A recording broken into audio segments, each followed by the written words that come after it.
Stikes Banyuwangi merupakan kampus swasta yang berada di bawah naungan Komunitas Wilayah 7 Jawa Timur. Stikes Banyuwangi merupakan konversi dari Akademi Keperawatan yang dikenal dengan Akbar Belambangan Banyuwangi yang pada tahun 2006 telah meningkatkan status menjadi Sekolah Tinggi Ilmu Kesehatan dengan SK Menteri Pendidikan Nasional Nomor 193-D-O-2006. Stikes Banyuwangi terdiri dari berbagai jurusan, yaitu D3 Farmasi, D3 Keperawatan, D3 Kebidanan, S1 Keperawatan, dan Profesi Nurse.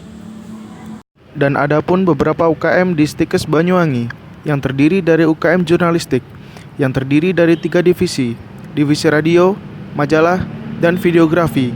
Dan ada pun UKM Resimen Mahasiswa yang bertujuan untuk mencetak generasi yang nasionalis dan memiliki jiwa wawasan kebangsaan dan Pancasila. Dan ada pun UKM Seni yang meliputi paduan suara, tari, dan teater.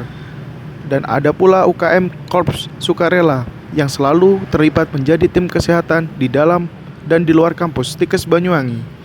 Dan UKM Videografi sebagai wadah mahasiswa untuk menginformasikan seluruh kegiatan yang ada di Stikes Banyuwangi melalui TV yang bisa diakses di internet.